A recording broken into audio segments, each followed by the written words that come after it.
ఈ మధ్యకాలంలో మనము అబ్జర్వ్ చేసినట్టయితే మనకి వరల్డ్ వైడ్ కూడా ఫర్టిలిటీకి సంబంధించిన సమస్యలు చాలా వరకు మనం చూస్తున్నాం అనమాట. సో చాలామంది కపుల్ ఇలా మనకి ఫర్టిలిటీ సమస్యతో బాధపడుతున్నారు, సంతానం కోసం ట్రై చేస్తున్నారు.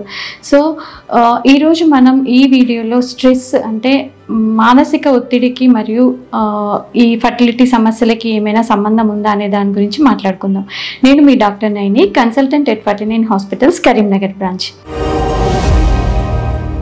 సో చాలామంది కపుల్ ఇప్పుడు ఫర్టిలిటీ కోసం ట్రై చేస్తున్నప్పుడు ఎన్నో రకాల స్ట్రెస్ అనేది ఉంటుందన్నమాట వాళ్ళకి. అంటే ఈ ప్రెగ్నెన్సీ ఎందుకు రావట్లేదు, మాకు ఏ ప్రాబ్లము లేదని చెప్పారు, అన్ని రిపోర్ట్స్ నార్మలే ఉన్నాయి అన్నారు, అయినా కూడా ప్రెగ్నెన్సీ రావట్లేదు, న్యాచురల్గా వచ్చే ఒక ప్రాసెస్ కోసం మేము ట్రీట్మెంట్ తీసుకోవాల్సి వస్తుంది అని వాళ్ళలో ఒక రకమైన స్ట్రెస్ అనేది ఉంటుంది. అండ్ దీంతో పాటుగా ఇప్పుడు వాళ్ళ చుట్టూ ఉన్న వాళ్ళ ఫ్రెండ్స్ కానీ వాళ్ళ సర్కిల్ కానీ ప్రతి ఒక్కరు కూడా వాళ్ళ పర్సనల్ విషయాలపై పిల్లలు ఎంతమంది, మీకు పెళ్ళైందా, పిల్లలు ఎంతమంది అని ఇవన్నీ అడగడం వల్ల ఏమవుతుందంటే ఈ స్ట్రెస్ అనేది ఎక్కువ అవుతుంది.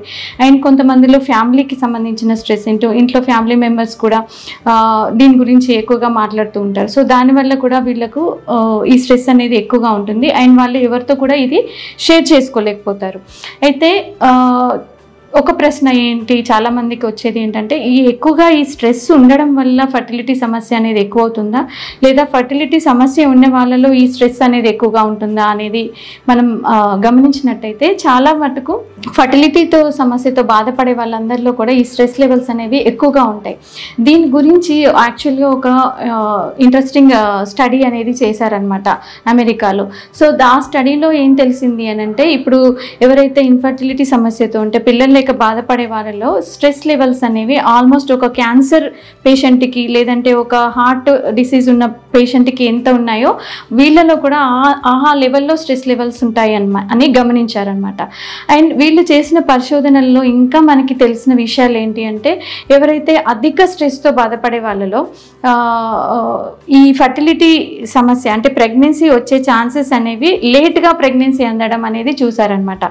అండ్ అంతేకాక ఇంకొకటి వాళ్ళు ఏం తెలుసుకున్నారు అని అంటే, ఎవరైతే ఈ ట్రీట్మెంట్ అంటే ఫర్టిలిటీకి సంబంధించిన ట్రీట్మెంట్స్ తీసుకుంటున్నారో ఎవరిలో అయితే ఏ కపుల్లో అయితే స్ట్రెస్ లెవెల్స్ ఎక్కువగా ఉన్నాయో వాళ్ళలో సక్సెస్ రేట్ కూడా తక్కువగా ఉన్నట్టు గమనించారనమాట. అంటే స్ట్రెస్ లెవెల్స్ ఎక్కువగా ఉన్న వాళ్ళలో ఈవెన్ ట్రీట్మెంట్ తీసుకున్న వాళ్ళలో కూడా సక్సెస్ రేట్ అనేది వెన్ స్ట్రెస్ లెవెల్స్ లేని వారితో కంపేర్ చేస్తే తక్కువగా ఉన్నట్టు గమనించారనమాట. సో అంటే డైరెక్ట్గా ఈ స్ట్రెస్ మానసిక ఒత్తిడి వల్ల ఫర్టిలిటీ సమస్యలు రాకపోవచ్చు, కాకపోతే మానసిక ఒత్తిడి ఎక్కువగా ఉండడం వల్ల ఈ ఫర్టిలిటీ అనేది దానిపైన ఒక నెగటివ్ ఇంపాక్ట్ అనేది ఉంటుందన్నట్టు.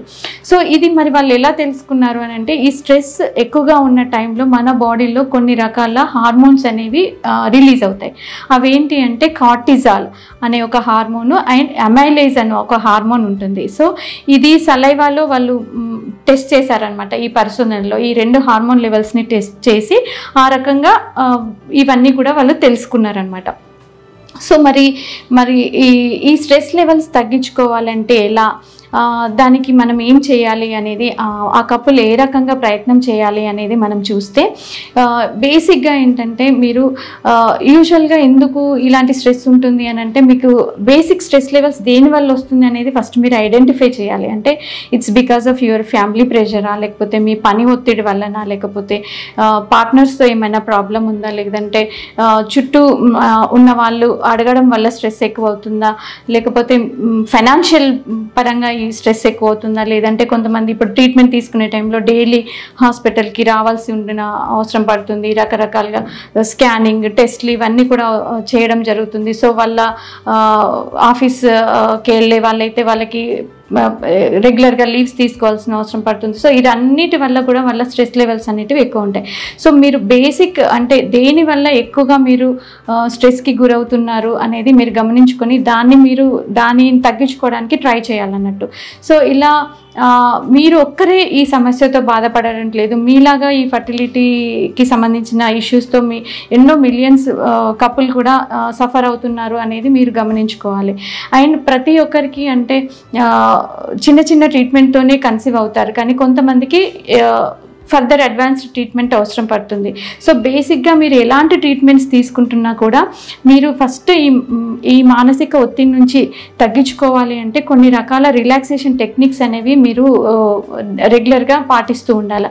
సో అదేంటంటే యోగా, లేదంటే ఎక్సర్సైజ్, డైలీ కొద్దిసేపు వ్యాయామం చేయడం వల్ల, and meditation at least 15 to 30 minutes ఈ మెడిటేషన్ చేయడం వల్ల ఏమవుతుందంటే ఇది బాడీలో కామింగ్ ఎఫెక్ట్ని ఇచ్చి మన రిలాక్సేషన్ని ఎక్కువ చేసి ఒత్తిడిని తగ్గిస్తాయి అన్నమాట. ఇదే విధంగా మీ చుట్టూ ఉన్న ఎన్విరాన్మెంట్ ఎవరైతే ఎక్కువగా అంటే నెగిటివ్ మాట్లాడే వాళ్ళతో కంటే ఎక్కువగా పాజిటివ్గా, అంటే ఇప్పుడు ట్రీట్మెంట్ ద్వారా సక్సెస్ అయిన వాళ్ళు, లేదంటే మీలాంటి ప్రాబ్లమ్స్తో ఉన్న వాళ్ళు, ఏ రకంగా వాళ్ళు ప్రెగ్నెన్సీని అందించిన ఇలాంటి వాళ్ళతో మాట్లాడి పాజిటివ్ ఎన్విరాన్మెంట్లో ఉండడం వల్ల ఈ స్ట్రెస్ లెవెల్స్ అనేవి తగ్గుతాయి అన్నమాట. అదేవిధంగా స్లీప్ అనేది కరెక్ట్గా ఉండేలాగా చూసుకోవాలి. అండ్ ఆహార నియమాలన్నీ కూడా బ్యాలెన్స్డ్ డైట్ ఇవన్నీ తీసుకోవడం వల్ల మ్యాక్సిమం మానసిక ఒత్తిడిని తగ్గించుకోవచ్చు. అండ్ ఈ మధ్య కాలంలో ఐవీఎఫ్ సెంటర్స్లో ఖచ్చితంగా మీకు కౌన్సిలర్ అని కూడా ఉంటున్నారనమాట, సైకలాజికల్ కౌన్సిలర్ కూడా. అంటే మీరు ట్రీట్మెంట్ తీసుకోవడానికి వెళ్ళినప్పుడు మీ డాక్టర్తో చాలా అంటే మీకు ఉన్న డౌట్స్ అన్నీ కూడా క్లియర్ చేసుకొని ఏ రకంగా ప్రయత్నం చేస్తే త్వరగా ప్రెగ్నెన్సీ వచ్చే అవకాశాలు ఉంటాయని ప్రాపర్గా డిస్కస్ చేసి అవసరమైతే సైకలాజికల్ కౌన్సిలర్ ఒక హెల్ప్ని తీసుకొని మీరు ఈ ఒత్తిడిని అనేది తగ్గించుకోవచ్చు. Thank you.